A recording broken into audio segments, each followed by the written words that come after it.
तारक मेहता का उल्टा चश्मा। जिस वक्त आपकी शगुन लेके आए हो तब ये सवाल का क्या मतलब बनता है? माफ कीजिए पवन सिंह जी, शगुन की विधि शुरू हो उससे पहले मेरे लिए ये जवाब जानना बहुत जरूरी है। पुटलाल, तुम ये सवाल सबके सामने क्यों पूछ रहे हो? भिड़े, एक बेटी के बाप होकर तुम ऐसा सवाल पूछ रहे हो? मेरे भाई, हम अक्सर ये नहीं देखते कि एक बेटी, एक बहन, एक माँ कई बार कभी परिवार के नाम पर, कभी समाज क्या सोचेगा ये सोचकर, कभी माता पिता के बारे में सोचकर अपने दिल की बात दिल में ही दबा कर रखती है।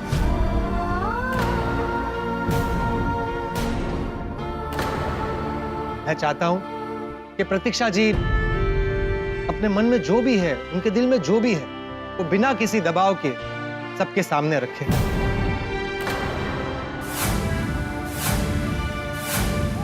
बताओ प्रतीक्षा, तुम मुझसे प्यार करती हो ना? मैं नहीं चाहता हूं कि तुम मजबूरी में इस रिश्ते के लिए हाँ कहो। पोपटलाल जी, प्रतीक्षा की कोई मजबूरी नहीं है। उसने हाँ कहा तभी तो बात आगे बढ़ी है। जी नहीं, किसी से सिर्फ हाँ कहना और प्यार करना दोनों अलग अलग है।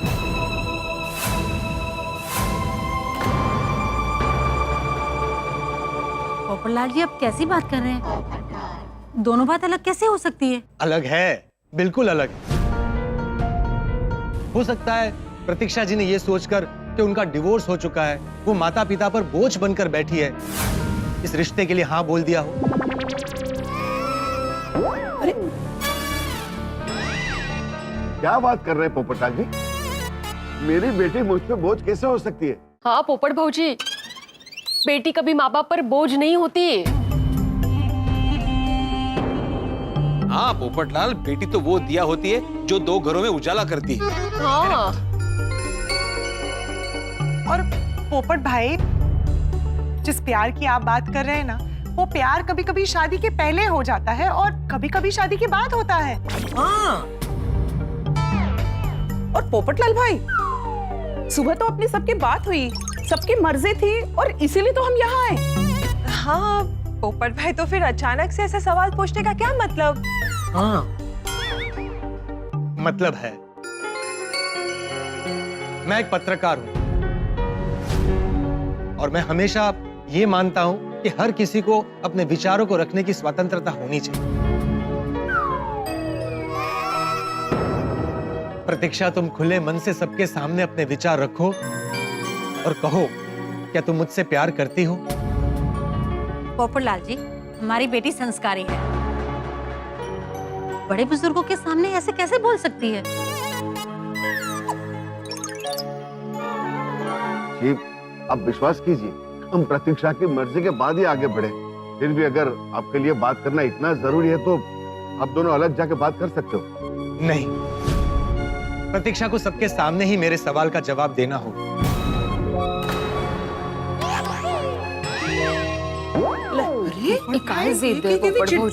क्या हो गया इनको आज? प्रतीक्षा, मैं मानता हूं कि बचपन में माता पिता हमारे लिए क्या कुछ नहीं करते। हमें अच्छे स्कूल में भेजते हैं, हमें पढ़ाते हैं, लिखाते हैं, हमें जीने के तौर तरीके सिखाते हैं, हमारे लिए कई बड़े फैसले भी लेते हैं।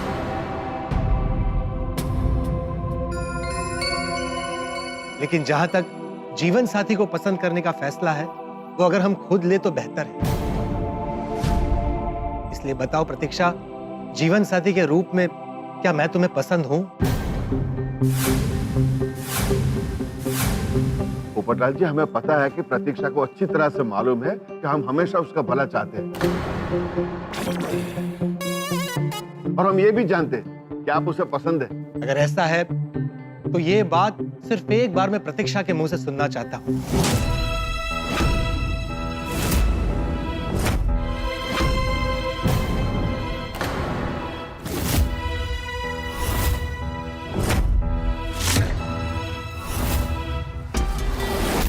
सॉरी पोपटलाल जी, लेकिन मैं सबके सामने नहीं बता सकती।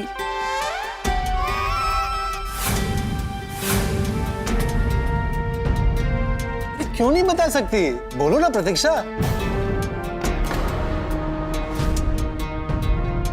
प्लीज पोपटलाल जी, मैं कुछ नहीं बता सकती। लेकिन मैं बता सकता हूँ तुम किससे प्यार करती हो, तुम किससे प्यार करती हो, तुम किससे प्यार करती हो, तुम किससे प्यार करती हो, तुम किससे प्यार।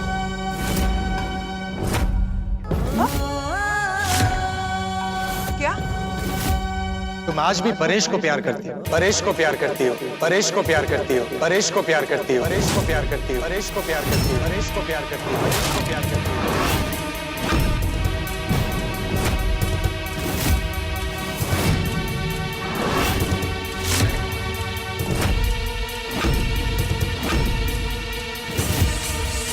परेश? परेश?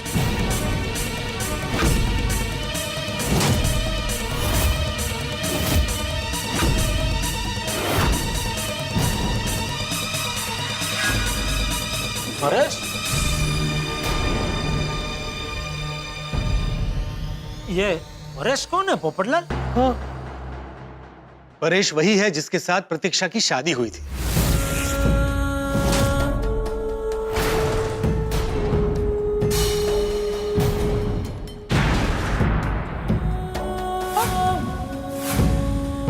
आप परेश को कैसे जानते हो? और अगर आपको ये सब पता था तो हमें क्यों नहीं बताया? और हम लोग उनको शगुन के लिए यहाँ क्यों लेकर आए? पोपटलाल भाई, ये सब करने की क्या जरूरत थी? और रहते की मतलब पोपटलाल, सुबह जब पवन सिंह जी का फोन आया था तुम ये सब उससे पहले से जानते थे? एक मिनट, एक मिनट, एक मिनट। मुझे पता है आप सबके मन में बहुत सारे सवाल उठ रहे होंगे और मैं आपके सारे सवालों के जवाब दूंगा। वैसे मैंने यहां आने से पहले ये सारी बातें चाचा जी को बताई थी।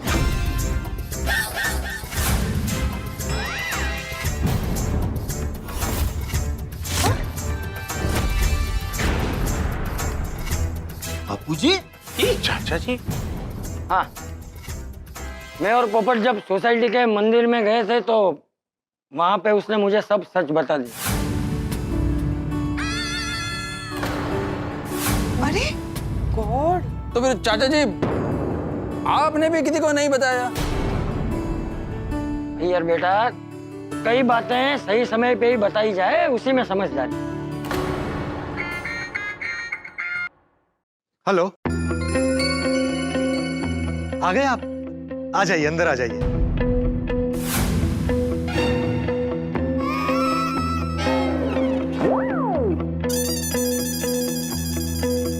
अरे मजा मजा भाई, मजा मजा मजा।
काय चल रहे हैं?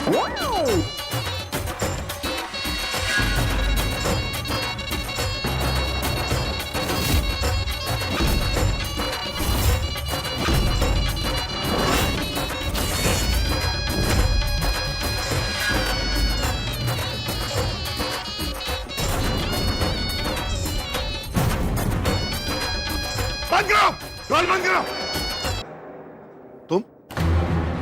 तुम यहाँ क्यों आए हो?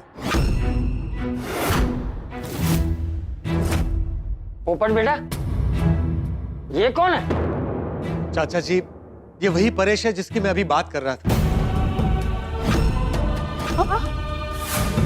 इसी के साथ प्रतीक्षा की शादी हुई थी। हाँ, शादी हुई थी। अब इनके डिवोर्स हो चुके। तुम्हारी हिम्मत कैसे हुई यहां आने की? इसे मैंने बुलाया है। पोपटलाल जी, आपने इसे यहाँ क्यों बुलाया? देखिए पवन सिंह जी, आशा देवी जी, आप लोग गुस्सा थूक दीजिए, शांत हो जाइए और एक बार शांति से मेरी पूरी बात सुन लीजिए। आपको सब समझ में आ जाएगा कि मैंने परेश को यहाँ क्यों बुलाया। देखिए, हमें ना कुछ सुनना है ना सुनाना है। परेश, तुम अभी कभी यहां से चले जाओ। प्रतीक्षा, क्या तुम भी यही चाहती हो कि परेश यहां से चला जाए?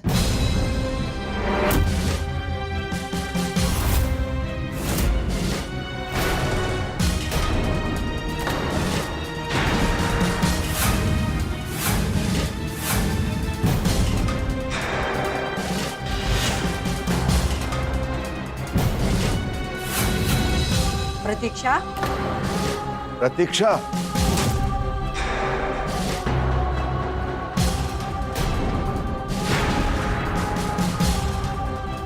प्रतीक्षा, चुप रहने से कुछ नहीं होगा। तुम्हारे मन में जो है वो सबके सामने सच सच बता दो।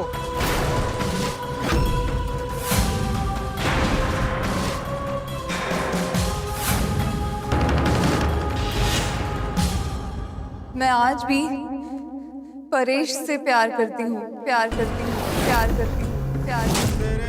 क्या?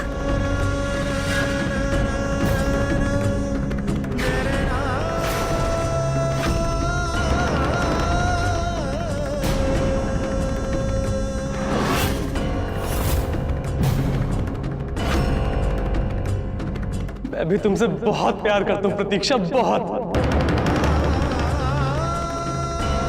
और मैं तुम्हारे बिना नहीं रह सकता, नहीं रह सकता, नहीं रह सकता, नहीं रह सकता।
तो अभी पोपटलाल,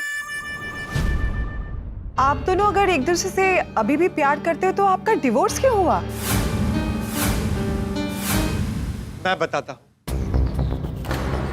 मैंने जब प्रतीक्षा को पहली बार देखा तो मुझे लगा कि मेरी बरसों की प्रतीक्षा पूरी हो गई। अब सिर्फ उसके जवाब का इंतजार था। और आज सुबह जब मैं मंदिर गया भगवान के दर्शन करने के लिए,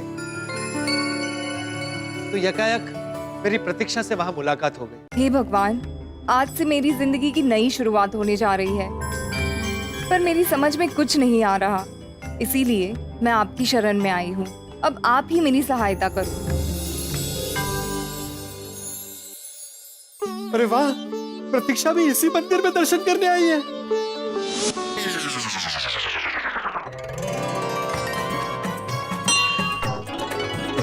प्रतीक्षा जी, प्रतीक्षा जी, हेलो, आप भी इसी मंदिर में दर्शन करने आती है? हाँ।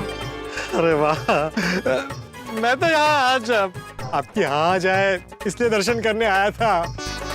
और देखिए, भगवान ने हमें यही मंदिर में मिला दिया। ये संकेत है भगवान का कि हमारा रिश्ता हो जाए। बताइए ना, आपकी मेरे बारे में क्या राय है? पोपटलाल जी, आप बहुत अच्छे हैं। थैंक यू, पर ऐसे नहीं।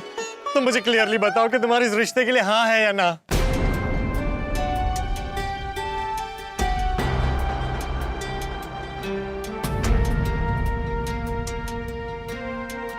देखिए, आपकी अगर ना है तो भी बता दीजिए, चलेगा, मुझे कोई प्रॉब्लम नहीं। लेकिन जो भी है अब बता दीजिए, अब रहा नहीं जा रहा है। देखो प्रतीक्षा, हम भगवान के मंदिर में खड़े हैं। भगवान के सामने अपना जवाब बता दो, हाँ या ना।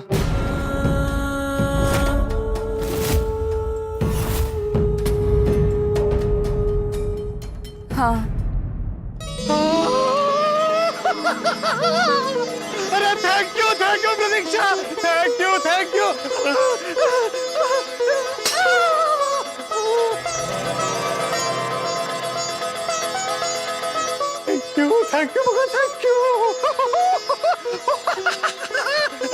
You thank you so much.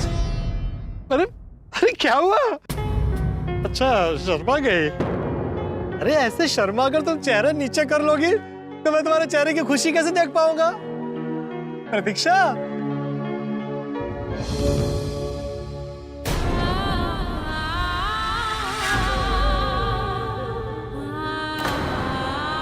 अरे क्या हुआ? तुम रो क्यों रही हो? अच्छा, खुशी के आंसू है। ओ अच्छा, समझा। वो शादी के बाद पापा का घर छोड़ना पड़ेगा, विदाई होगी, ये सोचकर इमोशनल हो रही हो ना? अरे पगली, अभी तुम्हारी विदाई में बहुत टाइम है।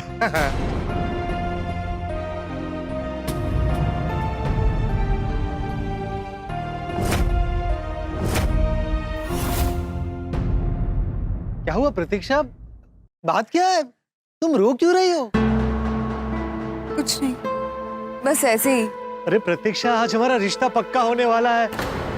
तुम सबके सामने हाँ बोलने वाली हो और ऐसे रो रही हो। बताओ ना, तुम्हारे मन में क्या है?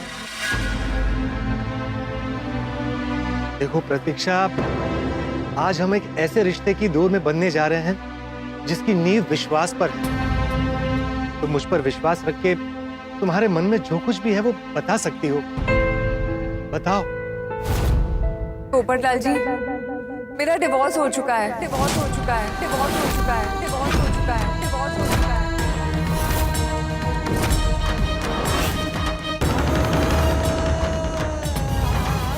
क्या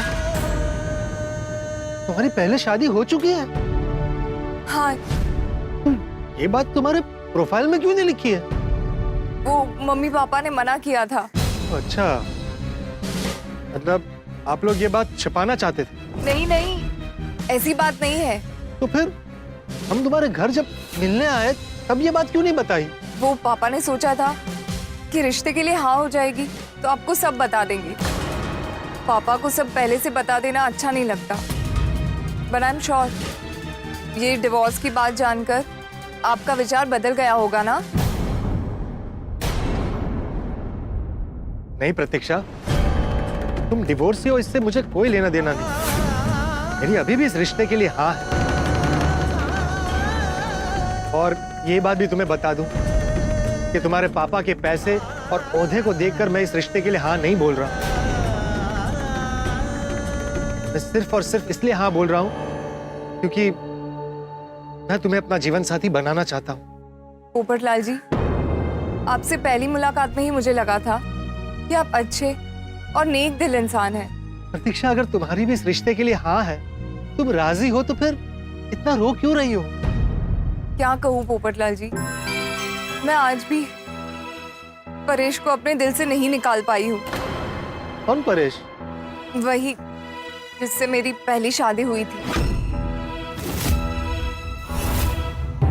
पोपटलाल जी, मैं क्या करूं, मुझे कुछ समझ नहीं आ रहा था। इसीलिए मैं भगवान की शरण में आई थी।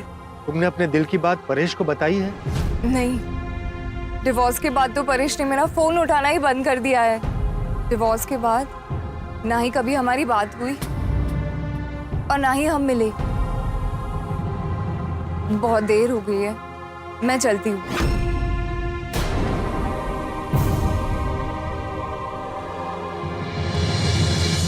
प्रतीक्षा से बात करके मुझे ऐसा लगा कि वो आज भी परेश को प्यार करती है।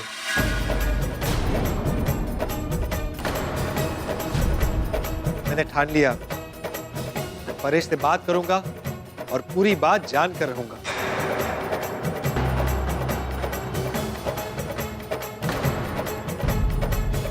मैंने परेश का नंबर ढूंढ निकाला और उससे पूरी बात की। दोस्त, आपने जीवन में अक्सर देखा होगा, जब भी आपको कोई इंपॉर्टेंट डॉक्यूमेंट साइन करना हो, आपको उस वक्त पेन नहीं मिलता है, हो जाता है, और मिलता है तो फिर काम नहीं करता। ऐसा ही है हमारे पोपटलाल के साथ। अब देखना यह है कि क्या होता है आगे। भाई पोपटलाल की किस्मत न जाने कैसे लिखी गई है, हर बार ऐसा ही होता है। भाई उनकी शादी फिनिशिंग लाइन को क्रॉस कर ही नहीं पाती। दुख तो होता है, आपको भी होता है, हमें भी होता है। और अब आगे क्या होगा ये जानने की उत्सुकता आपको जरूर होगी, और उत्सुकता जीवन में बनी रहनी चाहिए। क्या होता है जानने के लिए आपको देखना होगा तारक मेहता का उल्टा चश्मा। देखते रहिए, हंसते रहिए।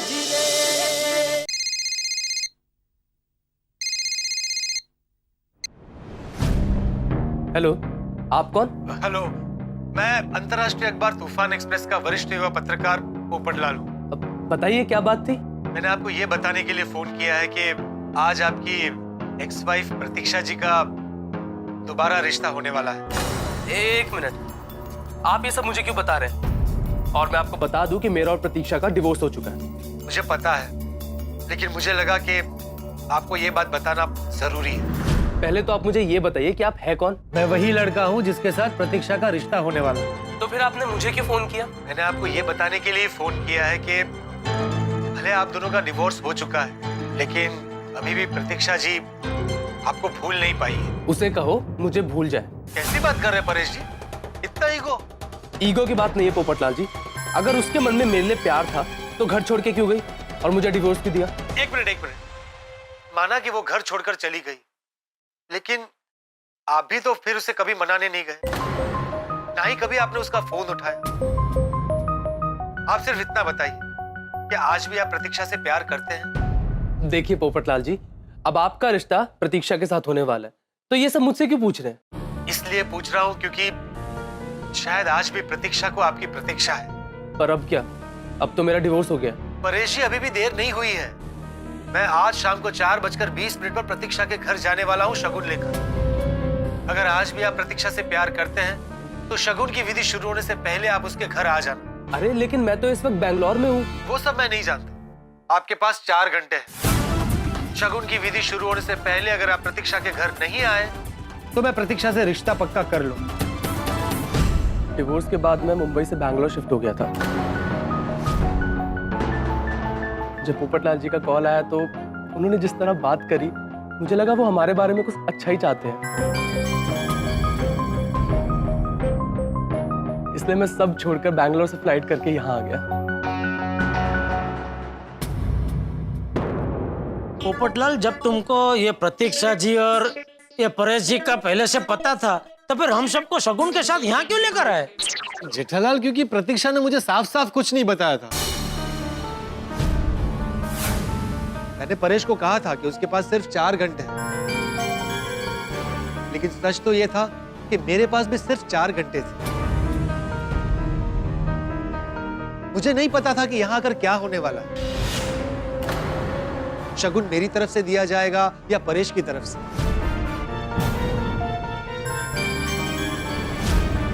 मेरी तरफ से अगर शगुन दिया जाता तो ये शुभ कार्य आप सबके बिना संपन्न हो जाता, और ये मुझे बिल्कुल गंवारा नहीं था। इसलिए मैं आप सबको अपने साथ लेकर आया। पोपट भाई, अगर परेश भाई नहीं आते तो? अरे अब्दुल मियां, अगर ऐसा होता तो मैं प्रतीक्षा को ऐसे ही थोड़ी मझदार में छोड़ देता। उसे खुशी खुशी अपना लेता और अपना जीवन साथी बना लेता।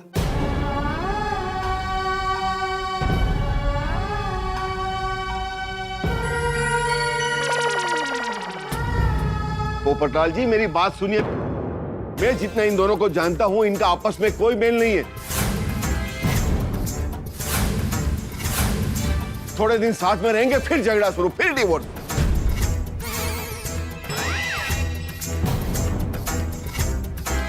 नहीं पापा, अब ऐसा नहीं होगा।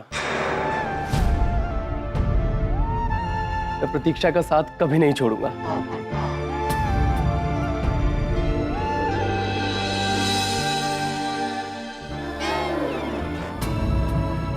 मैं भी परेश से कभी झगड़ा नहीं करूंगी पापा। इस लंबी जुदाई ने हमें एक दूसरे की अहमियत समझा दी।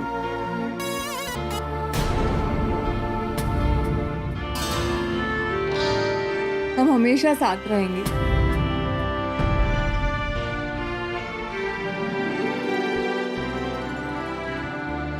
अरे तो अभी पोपटलाल, लेकिन डिवोर्स हुआ ही क्यों था? हाँ, मैं शुरू से सारी कहानी बताता हूँ। दरअसल परेश और प्रतीक्षा की लव मैरिज हुई थी। प्रतीक्षा बेटा जरा सोचो, तुम्हारा और परेश का कोई मेल नहीं है। क्यों पापा? परेश पढ़ा लिखा है, होशियार है, बहुत प्यार करता है मुझसे। हाँ ठीक है, लेकिन बेटा वो हमारी बरोबरी का नहीं है। तुम इस घर में हर सुख सुविधा के साथ पली बड़ी और वो परेश के पास खुद का घर तक नहीं है। तुम उसके साथ एडजस्ट नहीं कर पाओगी? मैं एडजस्ट कर लूंगी। मैं बहुत प्यार करती हूँ उससे। मैं शादी करूंगी तो सिर्फ परेश से। और प्रतीक्षा की जिद के सामने माता पिता हार गए और इन दोनों की शादी करवा दी।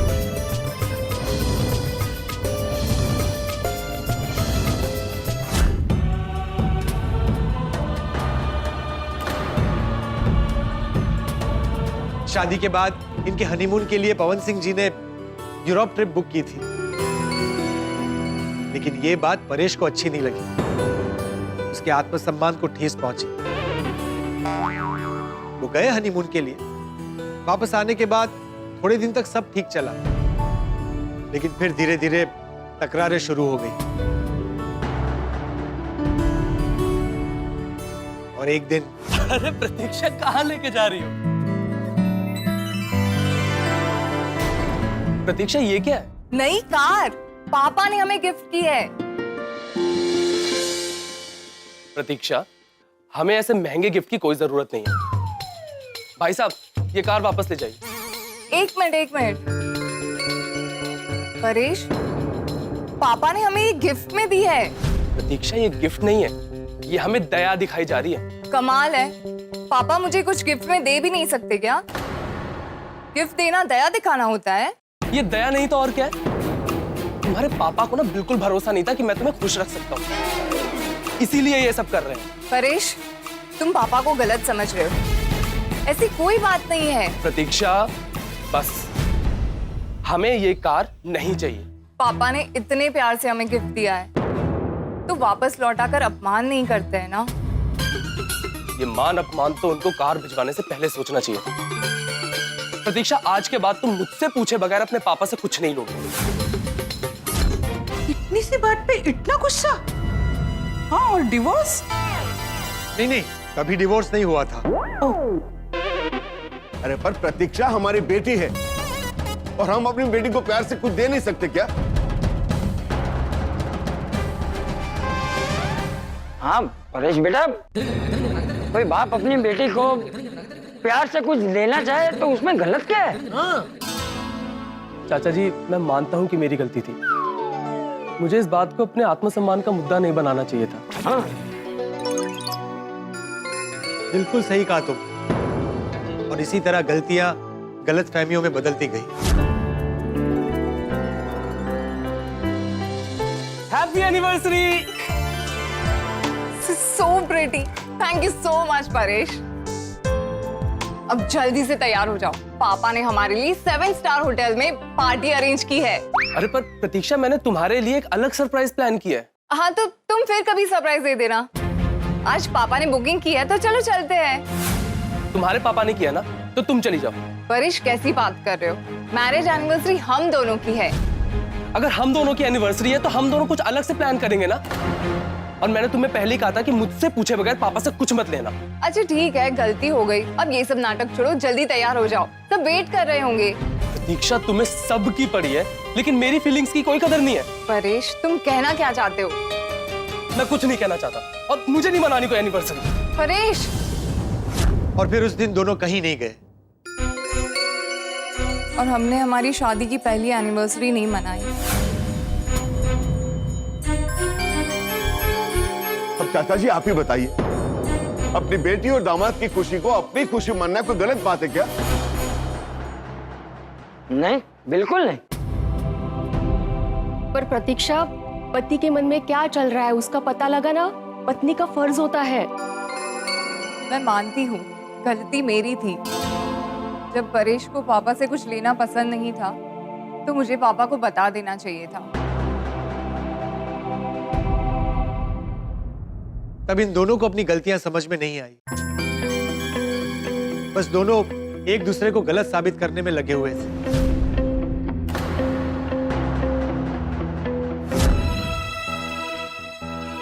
क्या हुआ परेश? मुझे अर्जेंटली फोन करके क्यों बुलाया? तुम कहाँ गई थी? मम्मी पापा के पास। आज उनकी मैरिज एनिवर्सरी है। प्रतीक्षा, मैंने तुम्हें बताया था कि मुझे घर आने में देर हो जाएगी। मैं घर पर नहीं था और तुम माँ को अकेला छोड़ के चली गई। तुम्हें पता है माँ गिर गई थी। पर मैं तो माँ को पूछ कर गई थी। मुझे कुछ नहीं पता। मेरी गैर हाजिरी में तुम्हें घर पर होना चाहिए था। परेश कैसी बात कर रहे हो? आज मम्मी पापा की मैरिज एनिवर्सरी थी। मैं जब गई थी तब माँ बिल्कुल ठीक थी। अरे पर मैंने तुम्हें कहा था ना कि तुम्हें घर पे रहना है। Okay sorry. अब सॉरी का क्या मतलब? प्रतीक्षा तुम बहुत गैर जिम्मेदार हो। एक्चुअली गलती किसी की भी नहीं थी, बट सिचुएशन की थी। नहीं सॉरी बबीता जी, इसमें शिशु से परिस्थिति का कोई वाकई नहीं है। इसमें समझण का अभाव है। क्या है कि कठिन से कठिन परिस्थितियां तो जीवन में आती ही रहती है और आती ही रहेंगी, लेकिन अगर सही समझण हो तो उस कठिन परिस्थिति में से बाहर निकलने का रास्ता हमें मिल जाता है। कुछ गलत कर रहा हूँ बाबूजी? नहीं नहीं, अरे इसीलिए तो हमारे गोकुलधाम वासियों का जीवन मंत्र है ना, प्रॉब्लम्स तो है सबके साथ, सिर्फ नजरिए की है बात। नजरिए की है बात। अब ये बात ये दोनों समझ नहीं पाए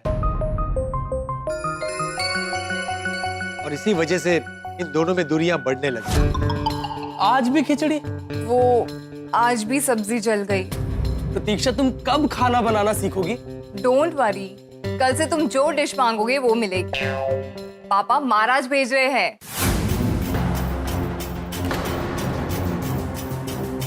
पापा को मना कर दो, मैं रोज खिचड़ी खा लूंगा। कभी खाने को लेकर झगड़ा, कभी खर्चे को लेकर झगड़ा। प्रतीक्षा, क्या हुआ परेश? मैंने तुम्हें कितनी बार बोला है कि खर्चे थोड़े कम करो, कम करो। इतना महंगा ओवन लेने की क्या जरूरत थी? ये अच्छी क्वालिटी का है परेश। मार्केट में ना इससे अच्छे और सस्ते अवन भी मिलते हैं, लेकिन तुम तो करोड़पति बाप की बेटी हो ना। बस परेश, बात बात पे ताने मत दो। बस ऐसी ही छोटी छोटी बातों में मनमुटाव होता रहा और पवन सिंह जी अनजाने में आप भी आग में घी डालते रहे। परेश को जो पसंद नहीं था वही आपने किया। दामाद जी देखिए, मुझे पता है कि आपको ये पसंद नहीं है, पर एक रिक्वेस्ट है हमारी। हाँ कहिए ना। देखिए, आप तो जानते ही हैं कि प्रतीक्षा हमारी इकलौती बेटी है, तो हम चाहते हैं कि आप हमारा सारा बिजनेस संभाल लें ताकि हमारी सारी चिंताएं दूर हो जाए। आपकी चिंता जायज है, लेकिन मेरे भी खुद के कुछ सपने हैं और उन्हें मैं अपने बलबूते पर हासिल करना चाहता हूँ। अरे परेश बेटा, अपने बलबूते पर कितना कमाओगे? पर आखिरकार ये सब तुम्हें ही तो संभालना है। देखिए, मुझे कुछ नहीं चाहिए और वक्त ही बताएगा कि मैं अपने बलबूते पर क्या हासिल कर सकता हूं। नमस्ते। अरे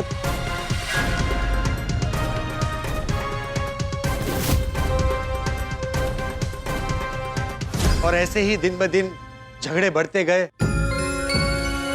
और फाइनली दोनों के बीच बातचीत बंद हो गई।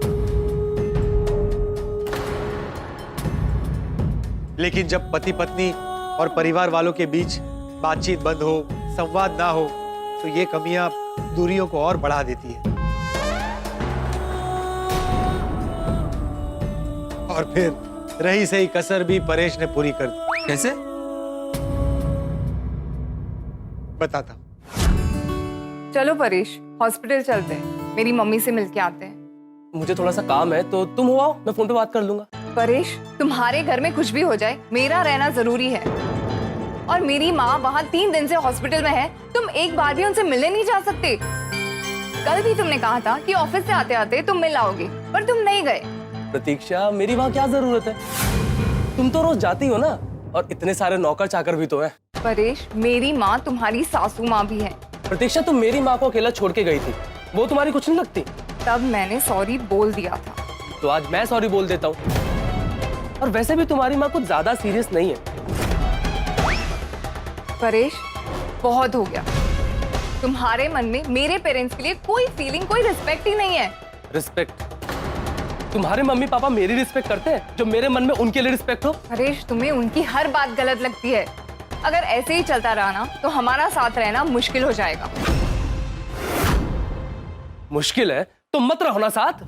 तो तुम चाहते हो कि मैं घर छोड़ के चली जाऊं? तो और क्या बोलूं? तुम्हें साथ रहना मुश्किल लग रहा है ना? ठीक है, तो मैं घर छोड़ के जा रही हूँ।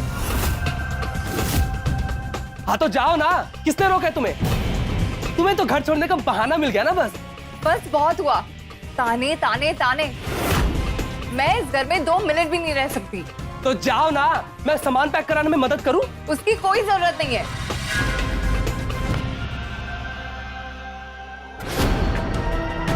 मैं कभी वापस नहीं आऊंगी। तो जाओ ना, और अपने सारे गहने भी लेके जाना, ठीक है? यही बोलने आया था। हाँ हाँ, मैं सब ले जाऊंगी।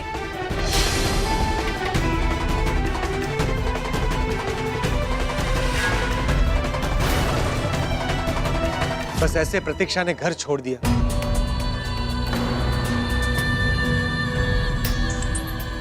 प्रतीक्षा को लगा कि परेश उसे लेने आएगा। परेश ये सोच रहा था कि प्रतीक्षा खुद घर छोड़कर गई है, तो जब उसका मन करेगा तब वो लौट कर आ जाएगी। कई दिनों तक परेश उसे लेने नहीं गया। फिर एक दिन गुस्से में प्रतीक्षा ने डिवोर्स की बात की और परेश ने उसे डिवोर्स दे भी दिया।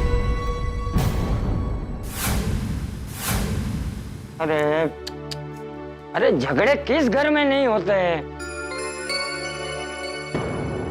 और नोक झोंक तो शादीशुदा जिंदगी का हिस्सा है। हाँ, घर में 2 वासण हो तो खखड़े खरा। हाँ, वासन खखड़े मतलब घर में अगर 2 बर्तन ऐसे बाजू बाजू में पड़े हो, आपस में टकराए तो आवाज तो आता ही है ना। हाँ, इसका मतलब ये थोड़ी है कि एक बर्तन को घर में रख लो और दूसरे बर्तन को घर से बाहर निकाल लो। हाँ, छोटी छोटी बातों में डाइवोर्स है भिड़ा। हाँ, नहीं बरोबर नहीं है। हाँ तो, और पवन सिंह जी, आप सबने इनका डिवोर्स रोकने की कोशिश क्यों नहीं की? देखिए चाचा जी, डिवोर्स का फैसला इन दोनों का ही था।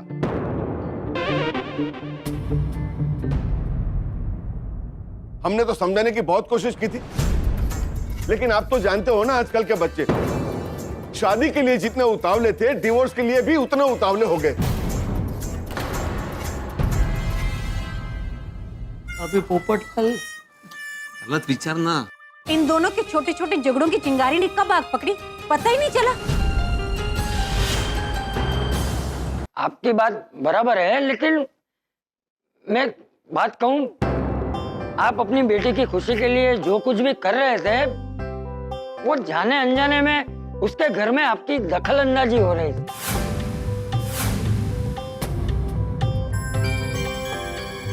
देखिए, माँ बाप को ये लगना स्वाभाविक है कि उनकी बेटी को जो सुख सुविधा यहाँ मिली है वो उसके ससुराल में भी मिले। हाँ, लेकिन उसके लिए उसके पति के स्वाभिमान को ठेस पहुंचे, ये ठीक नहीं। हाँ, पर परेश जी, आपको भी थोड़ा समझना चाहिए था। प्रतीक्षा जी एक अलग माहौल से सिर्फ आपके भरोसे आई थी। उसे एडजस्ट करने का थोड़ा वक्त तो आपको देना चाहिए था। और प्रतीक्षा जी, आपको भी इस बात का ध्यान रखना चाहिए था कि परेश जी का सेल्फ रिस्पेक्ट कभी भी हर्ट ना हो। प्रतीक्षा, मुझे माफ कर दो, मैं तुम्हें कभी भुला नहीं पाया था और ये मेरा मेल ईगो था जो बीच में आ रहा था। मेलेगो म्हणजे काय? मेलेगो नहीं, मेल ईगो म्हणजे पुरुषी अहम। मेल मतलब पुरुष, ईगो मतलब अहम। अच्छा, इसी मेल ईगो की वजह से मैं तुमसे लाख चाहने के बाद भी बात नहीं कर पा रहा। गलती मेरी भी थी, मैंने गुस्से में आके तुम्हें डिवोर्स की बात कर दी। प्लीज मुझे माफ कर दो।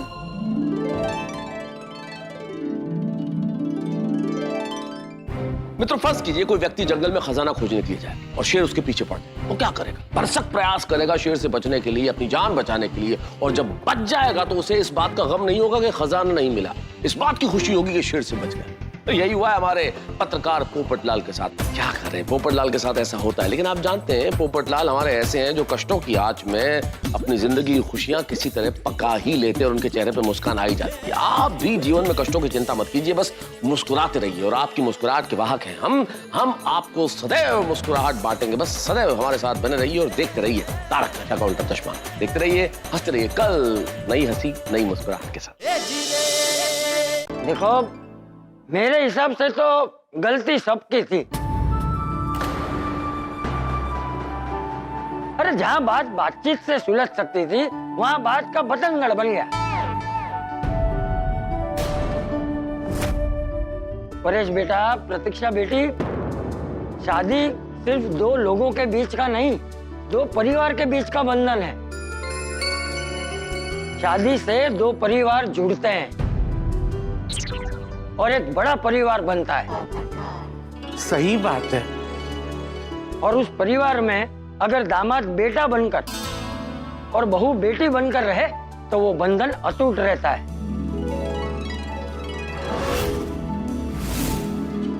क्या बात। और पवन सिंह जी, रिश्तों के धागे कभी उलझ जाते हैं तो बच्चे जल्दबाजी में उसे तोड़ने पर आ जाते हैं, लेकिन हम बड़ों को हमेशा उसे जोड़ने का काम करना चाहिए।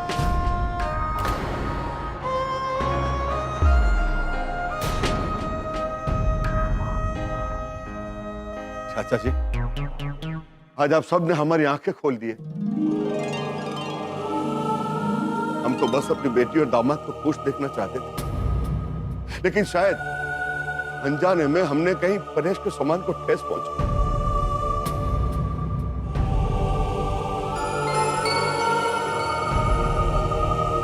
Paresh, I'm really sorry। हमसे बहुत बड़ी गलती हो गई, हमें माफ कर दो। पापा प्लीज, आप ऐसे मत कहिए, गलती मेरी भी थी, इसलिए आई एम सॉरी।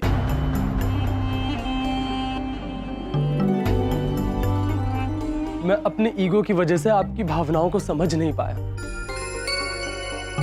और उस वजह से मैंने प्रतीक्षा को भी भला बुरा कह दिया। आई एम सॉरी प्रतीक्षा।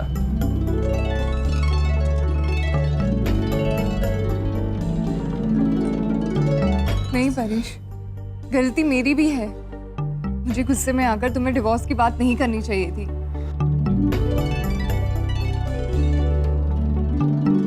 चलो, जब सबको अपनी गलती का एहसास हो जाए तो तकरार के लिए कोई जगह नहीं बचती। हाँ, थैंक यू पोपटलाल जी। अगर आज आप बीच में नहीं आते ना तो शायद हम कभी मिल भी नहीं पाते। और उससे भी बड़ी बात, अगर आप चाहते तो आज आप ये शादी कर सकते थे, लेकिन आपने ऐसा किया नहीं।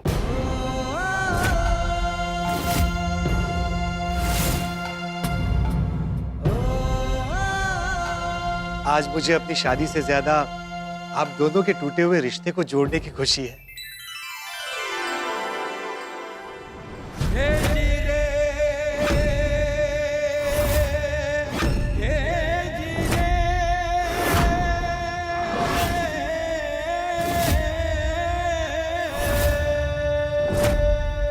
वाह वाह वाह वाह, पोपटलाल, पोपटलाल याचा विजय असो, विजय असो, विजय असो। पोपटलाल जी, आपने हमारी बिखरी हुई जिंदगी को फिर से पिरो दिया। हम आपको यही शुभकामनाएं देते हैं कि आपका रिश्ता भी जल्द से जल्द हो जाए। प्लीज। हाँ, और अब आपके लिए अच्छा रिश्ता ढूंढने की जिम्मेदारी हमारी भी है। अब ऐसा बोलते हैं कोई लाता नहीं है यार। Thank you Pratiksha, thank you Paresh. Paresh बेटा, प्रतीक्षा बेटी, एक बात हमेशा याद रखना, अगर तुम दोनों के बीच कभी भी किसी भी बात पे अनबन हो ना, तो उसे बातचीत से सुलझा देना, उसे गलतफहमी का पेड़ मत बनने देना। सही बात है, परिवार के बीच में कभी भी कम्युनिकेशन गैप नहीं होना चाहिए। मैं तूफान एक्सप्रेस में विवाहित जीवन पर एक ऐसा आर्टिकल लिखने वाला हूं ना कि आज के बाद कभी कोई तलाक लेने की नहीं सोचेगा। वाह, शाबाश। चलिए चलिए बहनों, शगुन का मुहूर्त बीता जा रहा है। आइए बहनों, हम परेश की ओर से इनको शगुन देते हैं। हाँ। अरे ढोल बजाओ, बजाओ बजाओ।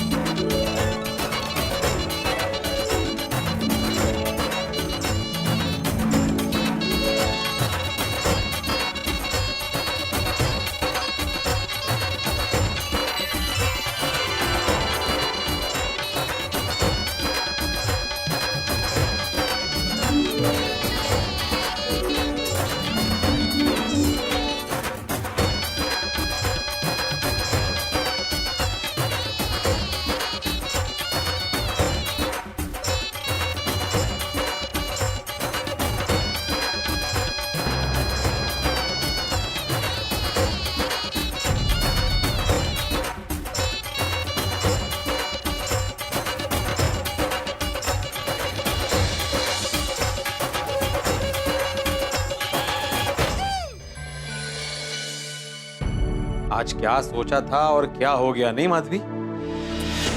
शादी के मामले में पोपट भाऊजी का नसीब मतलब। नहीं तो क्या है, वो परेश प्रतीक्षा की पहले शादी हुई, फिर डिवोर्स हुआ, फिर उन्हीं की शादी हुई, और अपना पोपटलाल पहले अकेला था, अब भी अकेला ही रह गया। पर पोपट भाऊजी ग्रेट है नहीं? परेश और प्रतीक्षा को वापस मिलाया उन्होंने, एकदम देवदूत बनकर आए नहीं उनके लाइफ में। अगर पोपट भाई चाहते वो प्रतीक्षा से शादी कर सकते थे। हाँ, और प्रतीक्षा के पेरेंट्स भी पोपटलाल से उसका शादी करने के लिए रेडी थे। एग्जैक्टली। पर उन्होंने अपने बारे में ना सोच के प्रतीक्षा और परेश के बारे में सोचा। बबीता, एक बात कहूं, हमारा पोपटलाल सबसे कितना भी लड़ता झगड़ता हो, लेकिन दिल का बहुत अच्छा। हाँ। और रोशन डार्लिंग, कोई अपने पोपू का दिल ना सोने का है, सोने का। आज तो वरी नहीं तो कौन किसी और के बारे में इतना सोचता है? और नहीं देखी, वो जो दूसरों के बारे में सोचता है ना, वही असली हीरो होता है। हाँ, पोपटलाल भाई सच में असली हीरो है। सही बात है कोमल, उसके जैसी सोच हर किसी के बस की बात नहीं है। हाँ, असली बात का पता लगाकर परेश और प्रतीक्षा दोनों की जिंदगी संवार दी। अरे मूल तो पत्रकार ने आका खोला करके परेश को ढूंढ निकाला। वो बराबर है बापूजी, लेकिन पोपटलाल अगर ऐसा ही करता रहा तो फिर उसके सर पे शहरा कब बंधेगा? अरे तू देखना जेठिया, तेरा भी बनेगा, बाजा भी बजेगा, और पोपटलाल की शादी जल्द से जल्द हो जाएगी। ऐसा बोलते बोलते सालों बीत गए बापूजी, लेकिन पोपटलाल अभी तक कुंवारे का कुंवारा ही है। तो भगवान पे भरोसा रख, भगवान के घर देर है अंधेर नहीं। हे भगवान, अब हमें जल्द से जल्द पोपट अंकल की बारात में जाना है। पोपट अंकल कितने अच्छे हैं, सबका ख्याल रखते हैं, सबके बारे में सोचते हैं। अब आपको भी उनके बारे में सोचना ही होगा। हाँ भगवान, आपने जिस किसी को भी पोपट अंकल के लिए चुना है ना, उसको आप जल्द से जल्द गोकुलधाम सोसाइटी का एड्रेस दे दो प्लीज। भगवान जी, अपने पोपट अंकल की शादी जल्द से जल्द नहीं करवाई तो मैं आपसे बात नहीं करूंगा। भगवान, जितना जल्दी हो सके उतना जल्दी प्लीज हमारे प्यारे पोपट अंकल की शादी करा दो प्लीज। प्लीज प्लीज भगवान, प्लीज प्लीज। मेरी बारात में जाने के लिए मेरे गोकुलधाम वाले कब से इंतजार कर रहे हैं। किसी भी इंसान के साथ ऐसा कैसे हो सकता है? आज फिर मेरी शादी होते होते रह गई। होता है, कभी कभी ऐसा होता है। कभी कभी नहीं, मेरे साथ हर बार ऐसा होता है। मैं 99 रन बनाता हूँ, सोचता हूँ अभी सेंचुरी हो जाएगी और आउट हो जाता हूँ। आज फिर अकेला हो गया। अरे तुम अकेले कहाँ हो? मैं हूं ना तुम्हारे साथ, तुम्हारा दोस्त। तो वही मेरे दोस्त, मेरे पल पल के साथी। वादा करो तुम मेरा साथ छोड़कर कभी नहीं जाओगे। कभी नहीं। मैं तुम्हें बरसात में भीगने से बचाऊंगा, धूप में छांव बन जाऊंगा, और चाहे कैसे भी मुसीबत क्यों ना आए, हमेशा तुम्हारी परछाई बन के तुम्हारे साथ खड़ा रहूंगा। वाह वाह वाह, दोस्त हो तो तुम्हारे जैसा। चलो फिर बैठे क्यों है?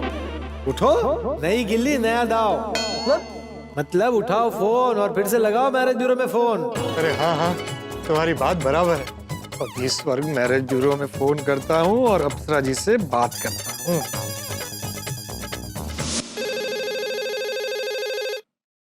हेलो। अप्सरा जी। हाँ बोलिए। अरे पहचाना नहीं, पत्रकार पोपटलाल बात कर रहा हूँ। हाँ पहचाना, बोलिए। अरे रिश्ता मेरा टूटा है, आपको क्या हो गया? पोपटलाल जी, आज ना मेरे बॉयफ्रेंड ने मेरा मूड बहुत खराब किया है। मैंने डिसाइड कर लिया है कि अब से मैं उससे कभी बात नहीं करूंगी। अरे ऐसा क्या हो गया? मुझे नंबर दीजिए, मैं बात करता हूँ उससे, मैं समझाऊंगा। अभी मैं समझाने में एक्सपर्ट हो गया हूँ। नहीं नहीं पोपटलाल जी, इट्स ओके। ये हमारी रोज की छोटी मोटी सी अनबन है, सुलझ जाएगी। चलिए ठीक है। वैसे पोपटलाल जी, मुझे पता चला आज क्या हुआ। एंड आई मस्ट से, आपने परेश जी और प्रतीक्षा जी को मिला के बहुत अच्छा काम किया। अप्सरा जी, मेरे दिल ने जो कहा मैं उसी रास्ते पर चला और दो दिलों को मिलवा दिया। Very nice. पोपटलाल जी, मैंने ना आपके रिश्ते के कई सारे किस्से सुने। इस पे ना एक सुपरहिट हिंदी फिल्म बन सकती है। फिल्म तो बन सकती है, लेकिन उसके लिए आपको मेहनत करनी पड़ेगी। मतलब? अच्छी फिल्म कब बन सकती है? जब उसकी कहानी का अच्छा क्लाइमैक्स हो। और मेरी कहानी का क्लाइमैक्स अच्छा तब होगा जब मेरी शादी होगी। और शादी कब होगी? जब एक अच्छी सुकन्या मिलेगी। और अच्छी सुकन्या कौन ढूंढेगा? आप।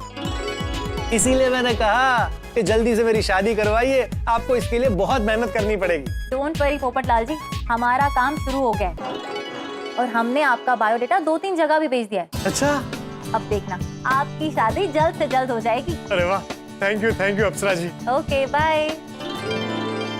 हो गई बात ही होती है, शादी पता नहीं कब होगी।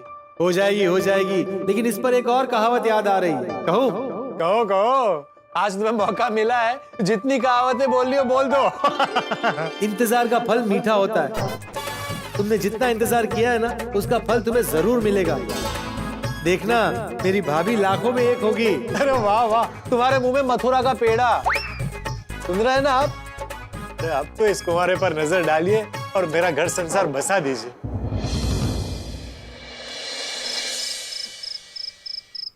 बहुत रोमांचक मैच चल रहा है।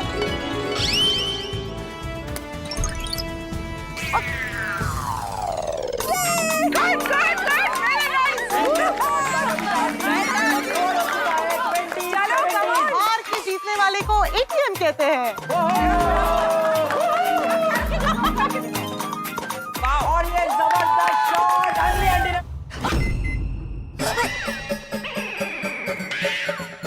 और ये शटल कॉक सीधा गया है और लगा है जेठा अंकल के सर पे।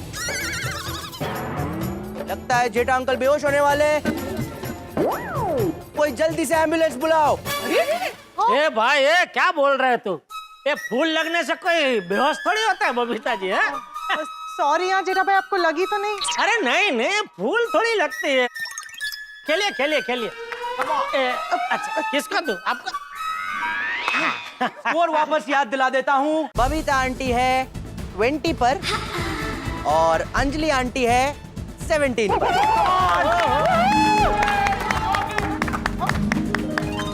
बबीता जी। एक मिनट। जेठा भाई, आप चाहते हैं मैं हार जाऊं? नहीं, बिल्कुल नहीं। अच्छा, तो आप ये चाहते कि मैं हार जाऊं? अरे नहीं बबीता जी, ये तो मैं सपने में भी नहीं सोच सकता। पर आप ही ने तभी कहा कि आप नहीं चाहते कि अंजलि भाभी हार जाए। That means अगर अंजलि भाभी जीती तो मैं तो हार ही जाऊंगी ना? नहीं, मेरा क्या? सॉरी, अभी मैं कुछ नहीं बोलूंगा, बस। अंजलि आंटी, बबीता। एक मिनट। अरे ये तो गलत है। अंजलि भाभी ये क्या? ये लोग आपका और बबीता जी का नाम नहीं लेके चिल्ला रहे, लेकिन इनको तो आप कुछ नहीं कह रहे।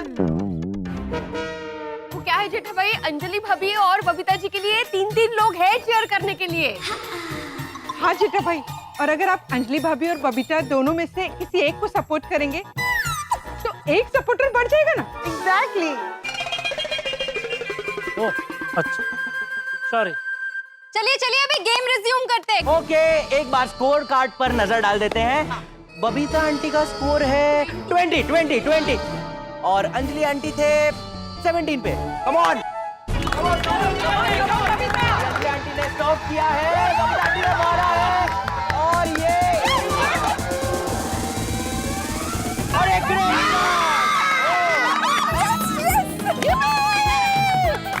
वाह वाह बबीता जी वाह, जबरदस्त जबरदस्त। बबीता आंटी को पॉइंट मिला, उनका स्कोर हो गया है 21। मैं जीत गई। अरे 21 का जीत गए। हाँ जीत गए।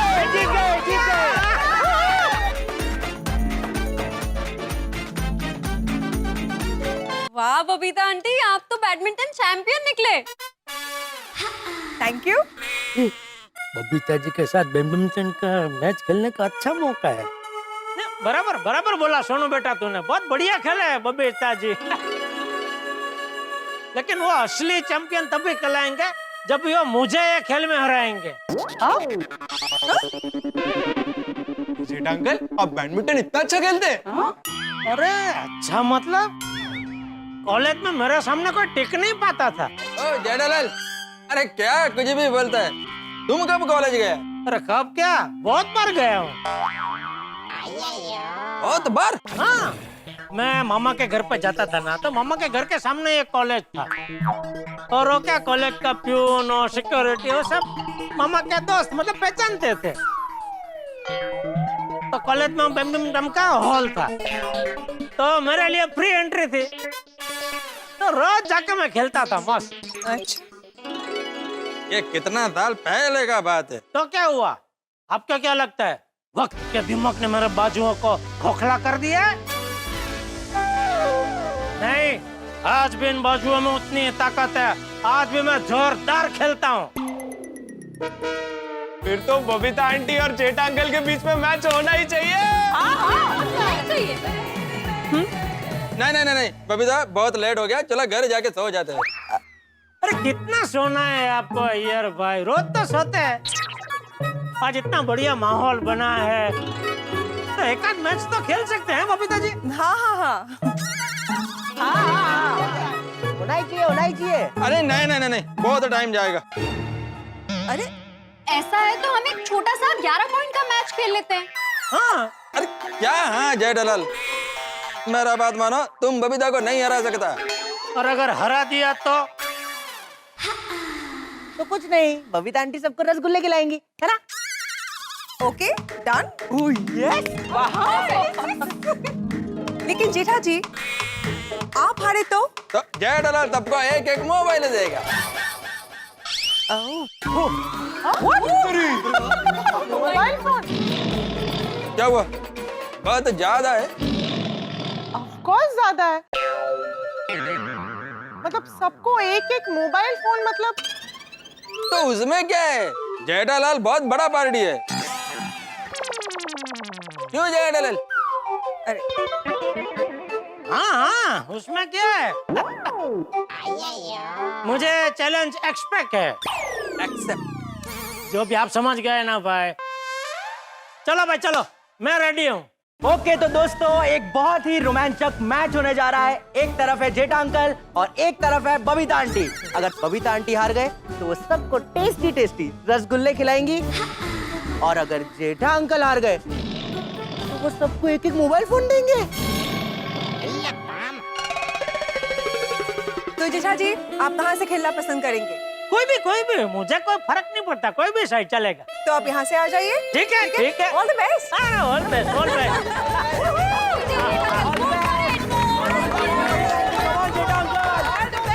Thank you. अच्छा इधर कोई नहीं। अच्छा थैंक यू। लाला बेटा फूल दे। कौन सा फूल? रोज का, जैस्मिन का कि सनफ्लावर का? जेठालाल, इसको फूल नहीं शटल कॉक कहते हैं। हम लोग तो बचपन से इसको फूल ही बोलते हैं। फूल फूल फूल फूल बोलते हैं इसको। बेटा काम कर, बबीता जी को दे, लेडीज फर्स्ट। ओके, तो इस ऐतिहासिक मैच की शुरुआत की जाए और पहले सर्व करेंगी Babita aunty. Babita, match start. Yes, come on Babita, come on Babita ji, come on बेटा भाई। मित्रों, एक कहावत आपने जरूर सुनी होगी, प्राण जाए पर वचन न जाए। लेकिन आज के जमाने में इसे यूं कहा जाना चाहिए कि प्राण जाए यदि वचन दिया जाए। बड़ा मुश्किल है साहब वचन निभाना आज के जमाने में।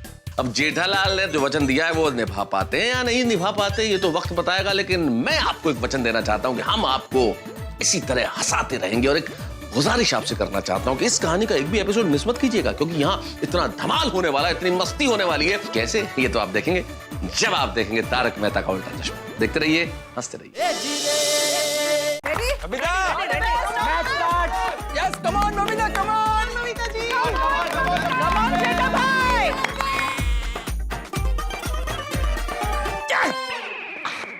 यस यस जेठालाल, तुम पहला ही पॉइंट हार गया। तो अय्यर भाई, आपको देसी नियम मालूम नहीं है क्या? तो क्रिकेट में पहला बॉल, बैडमिंटन में पहला फूल, वो सब ट्रायल होता है। असली मैच अभी शुरू होगी। ट्रायल्स था, अब ऑल रियल्स चालू होगा। रियल मैच चालू की जाए। ले बबीता जी, लीजिए। हाँ, सर्विसिंग कीजिए। Thank you. All the best Babita, come on. All reals, all reals. Jethalal, तुम बबीता से 3 पॉइंट पीछे है, अभी भी टाइम है, हार मान लो। अंपायर, अय्यर भाई बहुत डिस्टर्ब करे, इनका बोलो घर पर जाकर सो जाए। अय्यर अंकल, आप ऐसे प्लेयर को डिस्टर्ब नहीं कर सकते। ओ जेठालाल, थक गया हो तो मैच छोड़ सकता है। अंपायर, क्या मंगाऊं आपके लिए? बड़ा पाव को चाय कॉफी कोई मंगाऊं? क्या यस क्या? अरे कब से डिस्टर्ब कर, इनको बोलो कुछ यार। ओके ओके ओके, सॉरी जेठा अंकल। अय्यर अंकल, आप किसी प्लेयर को ऐसे डिस्टर्ब मत कीजिए, ये लास्ट वार्निंग है। अगर आपने फिर से डिस्टर्ब किया तो आपको जेठा अंकल की तरफ से मोबाइल फोन नहीं मिलेगा। ओ भाई हो, तू कहना क्या चाहता है? मतलब मैं क्या हारने वाला हूँ? भाई एक मिनट, ये अंपायर बदलो। ये अंपायर तटस्थ नहीं है। क्या नहीं है? न्यूट्रल बना, neutral. Okay, sorry sorry sorry sorry, मैं एकदम न्यूट्रल हूँ। अय्यर अंकल, लास्ट वार्निंग है, अगर आपने किसी प्लेयर को परेशान किया तो आपको मोबाइल फोन नहीं मिलेगा और रसगुल्ले भी नहीं मिलेंगे। ओके जेठा अंकल? चलिए जेठा जी, कम ऑन। बट और अंदर आ जा ना। कोर्ट और में अंदर कोई आ जा नहीं। तू। क्या यार अंपायर, क्या किधर ध्यान है आपका? कोर्ट में कोई नहीं आएगा। ओके, ऑडियंस इधर आ रहे हैं, ऊपर सॉरी, डिस्टर्ब हो रहा है इधर। स्कोर्स हो गए हैं 10 ऑल, यानी कि दोनों को जीतने के लिए सिर्फ 1 पॉइंट की जरूरत है। अब देखना यह है कि गोकुलधाम सोसाइटी को रसगुल्ले मिलेंगे या फिर mobile phone. Rasgulla rasgulla. Babita, come on Babita. Iyer भाई, हाँ, मैं चेयर अप कर रहा हूँ। बबीता, डिस्टर्ब हो रहा है भाई, कुछ मत करो आप। Okay okay. चीयर्स बियर्स कुछ मत करो। मैच स्टार्ट किया जाए। ए, लुक।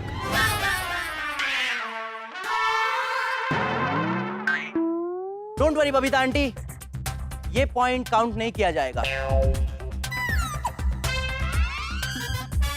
बबीता आंटी को एक अलग रैकेट दें। हाँ, बोली हमारे पास 2 ही रैकेट है। मतलब थे। मतलब ये मैच कंप्लीट नहीं होगा, ड्रॉ हो जाएगा।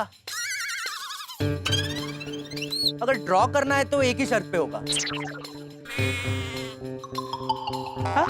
कौन सी शर्त? यही कि बबीता आंटी कल सुबह सबको रसगुल्ला खिलाएंगी। ओके। नहीं नहीं नहीं, नो क्या बबीता जी, ये मैच ड्रॉ हुआ है।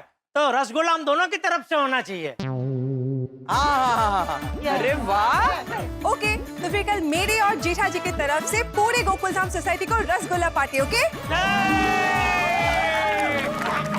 चलो अभी घर चलते हैं, बहुत देर हो चुकी है।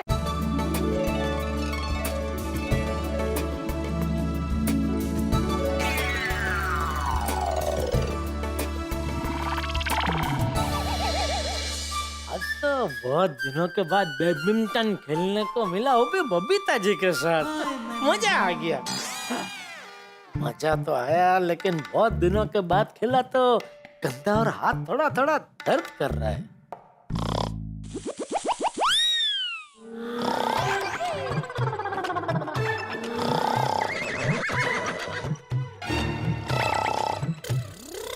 ओ, ये बापूजी के खर्राटे की आवाज है।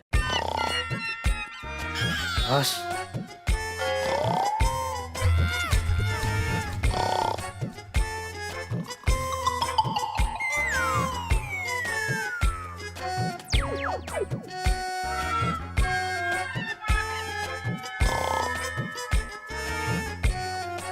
लेकिन बापूजी सोफे पे बैठे बैठे क्यों सो गए?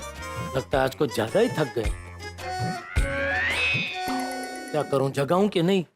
नहीं जगाया और कहीं गुस्सा हो गए तो नहीं, लेकिन जगाना तो पड़ेगा, क्योंकि ऐसा पूरी रात सोफे पे बैठे बैठे सोएंगे तो उनकी गर्दन अकड़ जाएगी।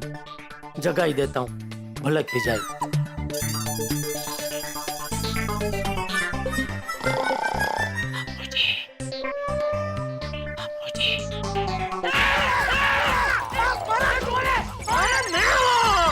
बापूजी मैं हूँ। क्या तू? हाँ, आप सोफे पे बैठे बैठे सो गए थे तो मैं आपको नींद से जगा रहा था। जगा रहा था? हाँ, नींद से? हाँ। अरे जगाते उनको है जो सोए हुए होते हैं। तो मतलब आप सोए हुए नहीं थे? नहीं, मैं ध्यान में बैठा था। रीत सर खर्राटे मार के सो रहे थे, लेकिन मानेंगे नहीं। सॉरी बापूजी, मुझे लगा आप सो रहे थे। लगा वाली, तू भी रोज सोने से पहले ध्यान में बैठा कर, अच्छी नींद आएगी। नहीं, मुझे सोने का कोई प्रॉब्लम ही नहीं है बापूजी। आप बोलो तो मैं कहीं भी किसी भी वक्त यूं सो सकता हूँ।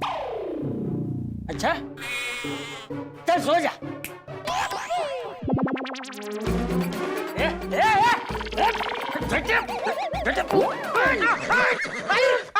अरे क्या कर रहे बापूजी? मजाक करता है, मेरी मजाक करता है। तो शुरुआत तो आप ही ने की ना बापूजी।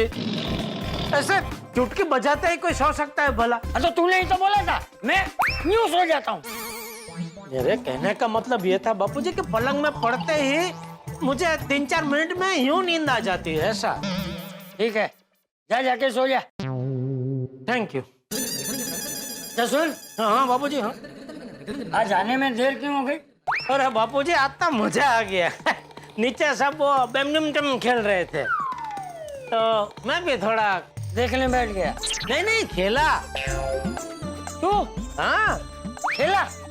अरे खेला मतलब जबरदस्त खेला। मेरे और बबीता जी के बीच में मैच हुई थी। है? कौन जीता?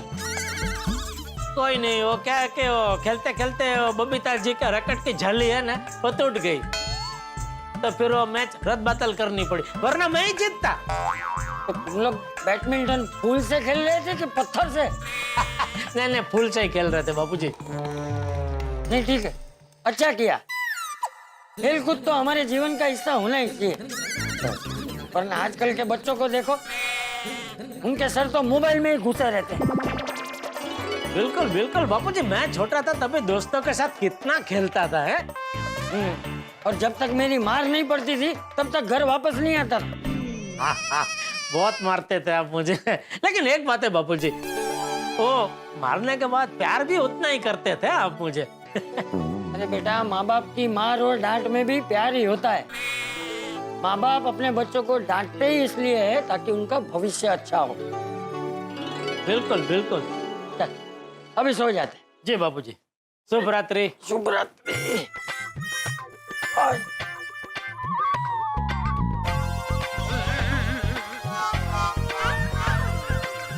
क्या हुआ बापूजी?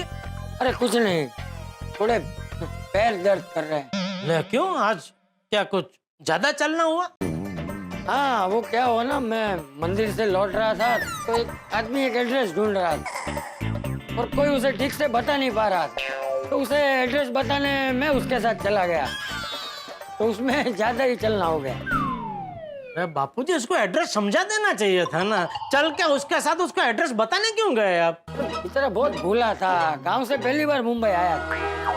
मैं उसे एड्रेस नहीं बताने जाता ना तो वो बेचारा गोल गोल घूमता रहता। तुझे याद है ना, मैं भी जब पहली बार गांव से मुंबई आया था तो कैसे खो गया था। अरे हाँ बापूजी, आइए मैं आपके पैर दबा देता हूँ। अरे नहीं ठीक है। अरे ठीक है क्या बापूजी, मस्त पैर दबा देता हूँ, आपको मस्त नींद आ जाएगी।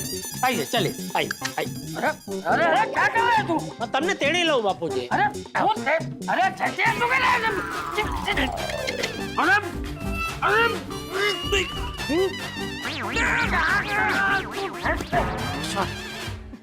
बाबूजी थोड़ा वहां तक चल लेंगे? तो मैं तो जा ही रहा था, तू ही वाइडा हुआ, तुमने टेढ़ी लो। हेलो अभी धीरे धीरे, आराम से आराम से। हाँ भाई, वजन बढ़ गया अभी आपका थोड़ा? नहीं नहीं, मतलब मैं कमजोर हो गया हूँ।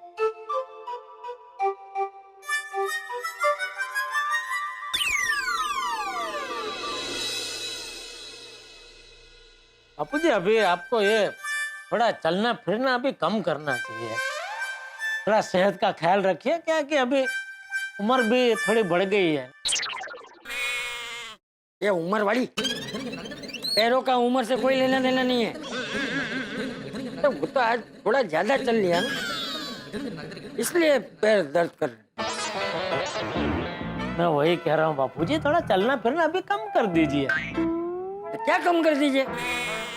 मैं थोड़ी रोज रोज सबको एड्रेस दिखाने निकल पड़ता हूँ। नहीं जमाने,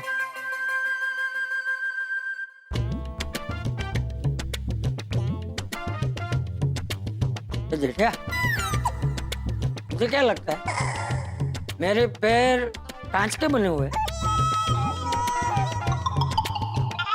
नहीं तो? अरे इतना धीरे धीरे क्यों दबा रहा है? जोर से दबा। मेरे पैर कांच के नहीं बने हुए, तो तेरे जोर से दबाने से टूट के चूर चूर हो जाएंगे। दोनों हाथों से दबा। ठीक है बापूजी, ये ठीक है।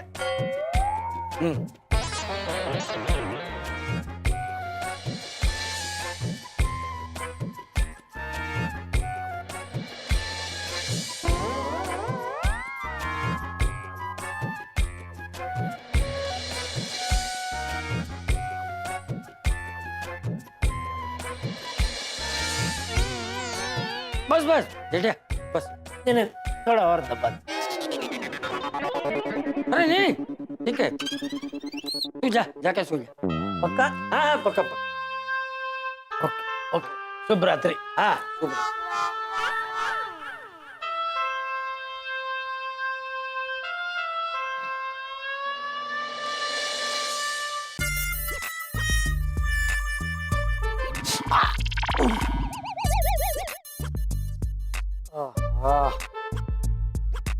बैडमिंटन खेलना भारी पड़ गया।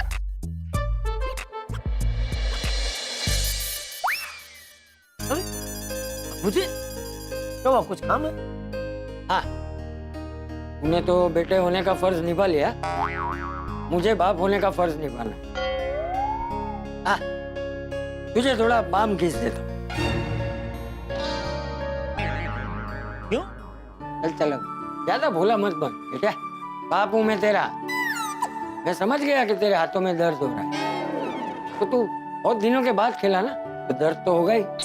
पर बाबूजी इतना भी दर्द नहीं हो रहा है। अरे इतना क्यों, उतना दर्द हो रहा है ना। अभी आप ही ने बोला ना बापूजी, बहुत दिनों के बाद खेला इसलिए थोड़ा दर्द तो होगा ही ना। ठीक है। हाँ तो बोल नहीं सकता था, पैर दबाने बैठ गया।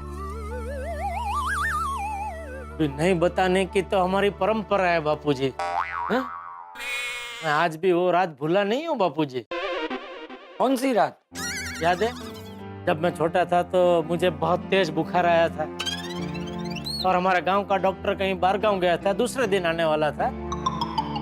तो पूरी रात आपने मेरे बाजू में बैठ के मेरी कितनी सेवा की थी। दूसरे दिन जब डॉक्टर आया तब पता चला कि मुझसे ज्यादा बुखार आपको था, लेकिन आपने किसी को बताया नहीं था। मुझे अभी भी याद है। याद तो होगा ही ना बापूजी। मैं उन नगुणे बच्चों जैसा नहीं हूँ जो बड़े होके माँ बाप का प्यार भूल जाते हैं। चलो फिर थोड़ा बाम घिस देता हूँ, अच्छी नींद आ जाएगी। जी। नहीं तो कल पूरा दिन खराब जाएगा।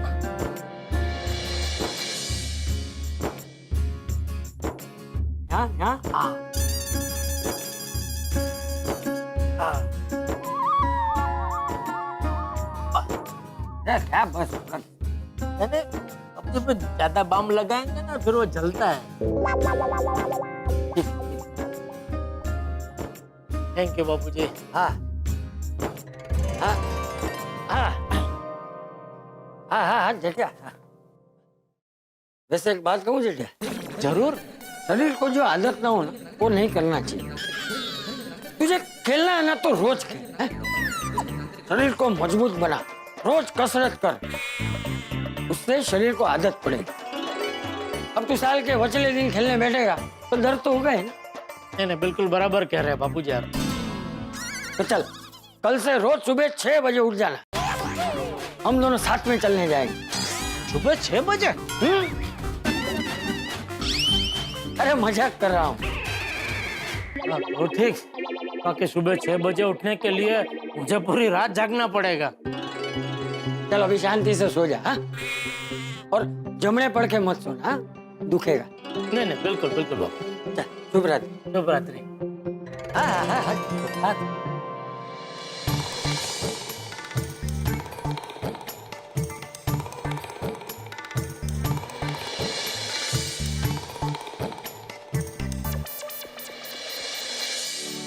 मित्रों, पिता और पुत्र का रिश्ता एक ऐसा रिश्ता होता है जिसकी व्याख्या नहीं की जा सकती। पुत्र यदि मुसीबत में हो तो उसे कहने की आवश्यकता नहीं होती, पिता बिना कहे सब कुछ समझ लेता है और उनका प्रयत्न यह रहता है किस तरह से पुत्र परेशानी से बाहर निकले। तो सही मानों में एक पिता पुत्र के लिए मित्र होता है, सखा होता है, मार्गदर्शक होता है और एक ऐसा फरिश्ता होता है जो उसे परेशानी और मुसीबत से निकालता है। लेकिन कल कुछ ऐसा होने वाला है कि जेठालाल के हाथों के तोते उड़ जाएंगे, उसकी सिट्टी पिट्टी गुम हो जाएगी, दिन में तारे नजर आएंगे। तो ऐसा क्या होने वाला है, ये सब जानने के लिए आपको देखना होगा तारक मेहता का उल्टा चश्मा। देखते रहिए, हंसते रहिए।